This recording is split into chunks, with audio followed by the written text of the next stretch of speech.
So కంటిన్యూగా winnowing streak stock మార్కెట్లో winnowing streak అయితే కొనసాగడం జరుగుతుంది. ఈరోజు మార్నింగ్ లాభాల్లో స్టార్ట్ అయిన స్టాక్ మార్కెట్ తర్వాత కొంచెం నష్టాల్లోకి వెళ్ళడం జరిగింది. కాకపోతే మళ్ళీ పుంజుకొని మొత్తం మీద లాభాల్లోనే క్లోజ్ అవ్వడం జరిగింది. ముఖ్యంగా చూసుకుంటే ఈరోజు ఐటీ సెక్టర్ కొంచెం మంచి మూమెంటం అయితే కనిపించిందని చెప్పాలి. నెక్స్ట్ ఎఫ్ఎంసీజీ రియాలిటీ సెక్టర్లో కూడా మంచి మూమెంటం అయితే ఈరోజు చూడొచ్చు. ముఖ్యంగా ఇన్ఫోసిస్ అయితే అంటే ఇన్ఫోసిస్లో మంచి గ్రోత్ అయితే పెరగడం జరిగింది. ఐటీ సెక్టర్, ఎఫ్ఎంసీజీ, రియాలిటీ ఇంచుమించు 1% అయితే పెరగడం జరిగింది. ముఖ్యంగా ఈరోజు చూసుకుంటే సెన్సెక్స్ వచ్చేసి ఇంచుమించు 213 పాయింట్లు పెరిగింది. 81,857 దగ్గర క్లోజ్ అవ్వడం జరిగింది. నిఫ్టీ వచ్చేసి 69 పాయింట్లు పెరిగి 25,000 మార్క్ని అయితే రీచ్ అవ్వడం జరిగింది. బ్యాంక్ నిఫ్టీ కొంచెం నష్టాల్లోనే క్లోజ్ అవ్వడం జరిగింది. ఓవరాల్గా మార్కెట్ అయితే విన్నింగ్ స్ట్రీక్ని కొనసాగించడం జరిగింది. నెక్స్ట్ మార్కెట్ రేపు ఎలా ఉండబోతుంది, ఓవరాల్గా ప్రజెంట్ మార్కెట్ స్టేటస్ ఏంటి, మనతో మాట్లాడడానికి wealth architecture and stock market analyst Arun Kumar గారు ఉన్నారు. Sir, good evening sir. మొట్టమొదట జీ తెలుగు న్యూస్ ప్రేక్షకులందరికీ నా హృదయపూర్వక అభివందనములు. ఈరోజు మనము స్టాక్ మార్కెట్ని గమనించినట్లయితే లాస్ట్ ఒక 6 days నుంచి కూడా ఏదైతే అప్ ట్రెండ్ అనేది కంటిన్యూ అవుతుందో అది కూడా స్పెక్యులేషన్ మీద మాత్రమే కంటిన్యూ అవడం జరిగిందండి. దీనికి ప్రధానమైనటువంటి కారణాలు ఒక 3 కనిపిస్తున్నాయి. ఒకటి, ఈ యొక్క అలాస్కాలో పుతిన్ గారు, ట్రంప్ గారు మీటింగ్ జరిగినప్పుడు ఈ యొక్క ఉక్రెయిన్ వార్ మీద వాళ్ళిద్దరు, అంటే ఉక్రెయిన్, రష్యా మాత్రమే డెసిషన్ తీసుకోవాలని చెప్పడము. సో ఆ ఇంపాక్ట్ వచ్చేసేసి మనకు ఏదైతే రష్యా నుంచి క్రూడ్ ఆయిల్ మనం దిగుమతి చేసుకుంటున్నామో ఆ 25% అడిషనల్ ట్యాక్స్ అనేది ఉండకపోవచ్చు అనే ఒక బలమైనటువంటి సిగ్నల్స్ రావడం జరిగింది. దానివల్ల మార్కెట్స్ అనేది కొంత మామూలుగా స్టెబిలైజేషన్ తో పాటు కొంత అప్ ట్రెండ్ లోకి రావడం అనేది జరిగింది.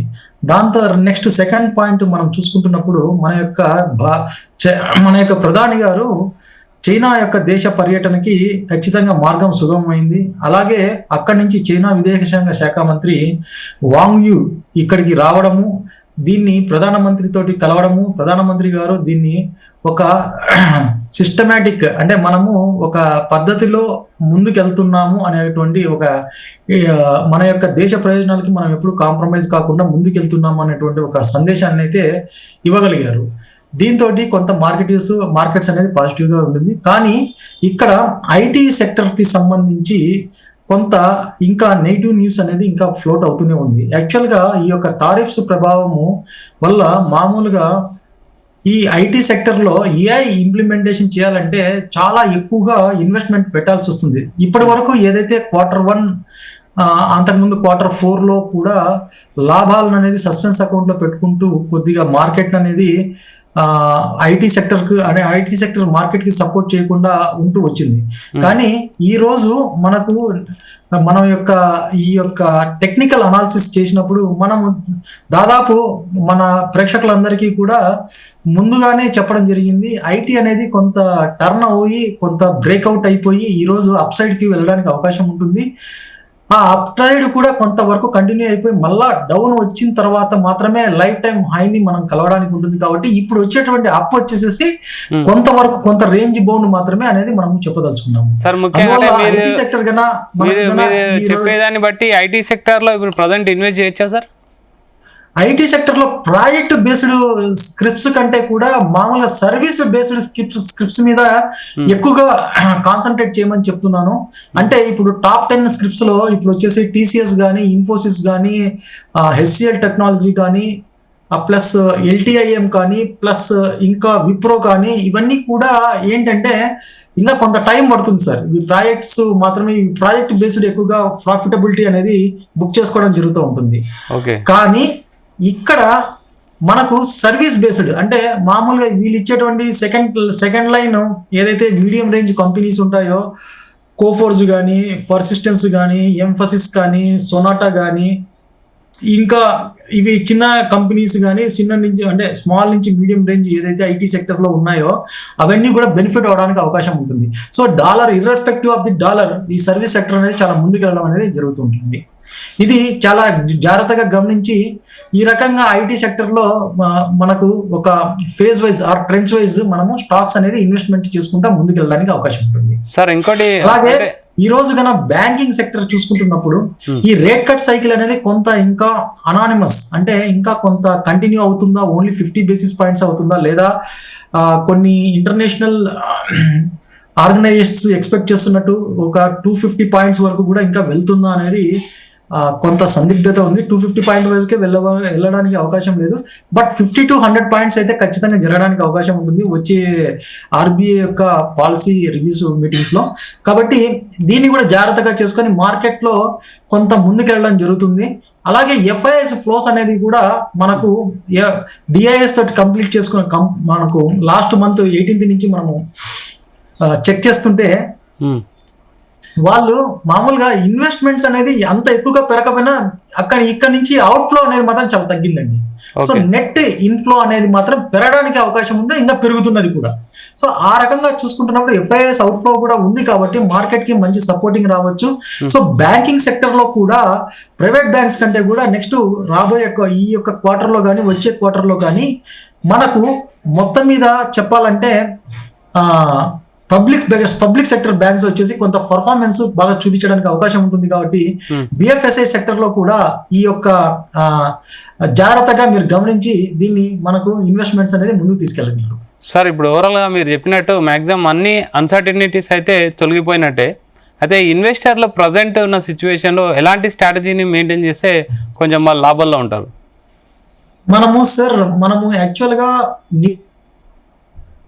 15 కనుక మనం జాగ్రత్తగా గమనించినట్లయితే ఈ రోజు కూడా ఇంకా 25,778 కి కొంత పైన మనకు ఒకసారి అంటే టచ్ చేసినప్పటికీ, అంటే బ్రేక్అవుట్ అయినప్పటికీ కూడా 25,200 మార్క్ అనేది చాలా ఇంపార్టెంట్ సార్. ఈ రోజు 25,000 అనేది కొంత పైన అప్పోవడం అనేది ఒక లాంగ్ టర్మ్ మూవ్మెంట్ అనేది ఒకటి జరిగింది. ఏదైతే 24,465 నుంచి కూడా మనము ఆ యొక్క గ్యాప్ ప్రొఫెషనల్ గ్యాప్ అంటారు, ఆ గ్యాప్ నుంచి ఎప్పుడైతే మార్కెట్ అనేది పుంజుకుంటా వెళ్తుందో ఖచ్చితంగా నెక్స్ట్ మీడియం దాటి, అంటే మనకు మీన్ 20 పైననే మనకు మామూలుగా క్లోజ్ అవుతుంది. కాబట్టి మార్కెట్ అనేది ఇంకా 2,000 వరకు కూడా కొంత అప్ ట్రెండ్ లోకి వెళ్ళడానికి అవకాశం ఉంటుంది. ఆ యొక్క బార్డర్ ని మనము 25,180 నుంచి 25,230 వరకు కూడా ఉన్నటువంటి ఏదైతే ఈ యొక్క అనదర్ విక్ ఓవర్ విక్ గ్యాప్ అంటారు, ఈ గ్యాప్ ని కనుక ఒక్కసారి కనుక దాటగలిగితే నెక్స్ట్ ఫర్దర్ గా 25,800 అండి. ఒకవేళ ఈ యొక్క గ్యాప్స్ ని కూడా మనము ఒక స్ట్రాంగ్ ప్రైజ్ యాక్షన్ తోటి, అంటే స్ట్రాంగ్ క్యాండిల్ తోటి, అంటే గ్రీన్ క్యాండిల్స్ తోటి మనం చార్ట్స్ లో కన్నా ప్రైజ్ యాక్షన్ కన్నా మనం అధిగమించగలిగి క్లోజ్ చేయగలిగితే ఇట్స్ ఏ వెరీ గుడ్. మళ్ళీ మనం 52 వీక్స్ హైని కూడా మనము అతి త్వరలో మనం దాటడానికి అవకాశం ఉంటుంది. బట్ ఇది మాత్రము ఇంత జరిగినా కూడా మనకు మార్కెట్ లో వచ్చేసేసి మనకు క్యాగర్ అంటే కాంపౌండెడ్ యాన్యువల్ జనరేటెడ్ రిటర్న్స్ వచ్చేసేసి మనకు 12 నుంచి 13 వరకు మాత్రమే నమోదయ్యడానికి అవకాశం ఉంటుంది. కాబట్టి ఈ జాగ్రత్తగా గమనించి ప్రాఫిట్ రేషియోస్ ని కానీ ప్రాఫిట్ ని బుక్ చేసుకోవడంలో కానీ మన యొక్క ప్రేక్షకులు దీన్ని ఈ యొక్క లెవెల్స్ ని జాగ్రత్తగా గమనించి వీటిని మనము మార్కెట్ నుంచి ప్రాఫిట్ పొందబడుతున్నాం. సార్ ఇప్పుడు ప్రజెంట్ సిచ్యువేషన్ బట్టి కూడా మార్కెట్ అంటే వాలిటాలిటీ అయితే ఎక్కువ కనిపిస్తున్నట్టు అయితే ఉంది. ఒక 6 రోజుల నుంచి అయితే విన్నింగ్ స్టిక్ అయితే చూస్తున్నాము. అయితే ఇంట్రాడే కానీ ఎఫ్ఎండ్ చేసే వాళ్ళకు ఏం సజెషన్ ఇస్తారు సార్? సార్ ఇంట్రాడేలో వాలటాలిటీ ఇంకా చాలా ఎక్కువగా ఉంది సార్. ఎస్పెషల్లీ నేను చెప్తున్నాను, మామూలుగా ఎప్పుడు కూడా 30 minutes టైం ఫ్రేమ్ కంటే కూడా కింద మాత్రము, అంటే కిందికి వెళ్ళినప్పుడు మాత్రం కొంచెం జాగ్రత్త వహించండి. వెంటనే మీరు మామూలుగా స్ట్రాటజీస్ ని మార్చుకోవడానికి కూడా మీరు ట్రై చేయండి. లేదంటే ఇప్పుడు మామూలుగా పైకి వెళ్తున్నప్పుడు కొద్ది ఎందుకంటే ఆప్షన్స్ రైటర్స్ కంట్రోల్ చేస్తున్నట్టుగా మనము ఫ్యూచర్స్ అండ్ ఆప్షన్స్ లో గమనిస్తే మనకు తెలుస్తుందండి. సో ఈ లెవెల్స్ అనేది రేపు ఎక్స్పైరీ ఉంది కాబట్టి జాగ్రత్తగా దాన్ని చూసుకొని మనము దీన్ని ముందుకు వెళ్ళవలసిందిగా కోరుతున్నాము. యాక్చువల్గా ఇంట్రాడేలో 0.1% నుంచి 0.5% వరకు కూడా వేరియేషన్స్ కానీ ప్రాఫిట్స్ పొందడానికి కానీ ఏమాత్రం ఇబ్బంది లేదండి. బట్ అంతకంటే దాటితే మాత్రం కొద్ది జాగ్రత్తగా స్ట్రాటజీస్ని మాత్రము మళ్ళీ రివ్యూ చేసుకోవాల్సినటువంటి అవసరం ఉంటుంది.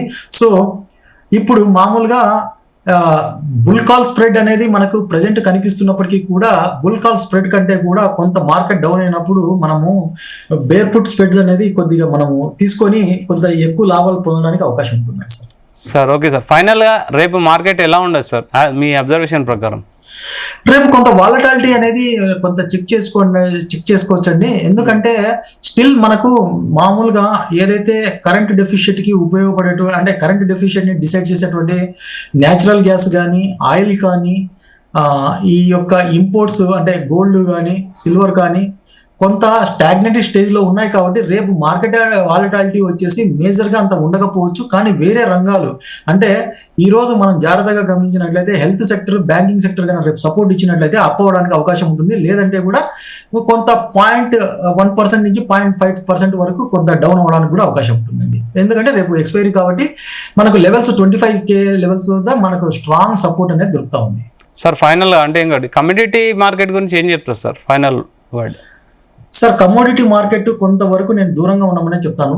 ఎందుకంటే అనిశ్చిత పరిస్థితి అనేది ఇంకా మనకు ఉక్రెయిన్ రష్యన్ వారు అది ఏదైతే అవుతుందో అప్పుడే మనకు మామూలుగా ఏదైతే మేజర్గా కమోడిటీస్ లో ఉన్నటువంటి ఆయిల్ కానీ, న్యాచురల్ గ్యాస్ కానీ మనకు కొంత సెట్ అవ్వడానికి అవకాశం ఉంటుంది. దానికంటే కూడా కాపర్ లో ఏదైతే జోరు ఉందో అది ముందుకు వెళ్ళడానికి అవకాశం ఉంటుందండి. కాబట్టి బెటర్ ఏంటంటే ఈ యొక్క నార్మల్ ట్రెండింగ్ మెటల్స్ లో మనం చూసుకుంటున్నప్పుడు కాపర్ ని మనం జాగ్రత్తగా మంచి స్ట్రాటజీ మనం బిల్డప్ చేసుకోవచ్చండి. Okay sir, thank you sir, thank you very much. So Arun Kumar గారు అయితే చాలా మంచి విషయాలు చెప్పారు. F&O గురించి కూడా మంచి ఒక అంటే ఎలా F&O చేయాలనేది, ఎలా జాగ్రత్త ఉండాలనేది ఎక్స్ప్లెయిన్ చేయడం జరిగింది. ఇది ఇవాళ stock market updates. Keep watching Zee Telugu news.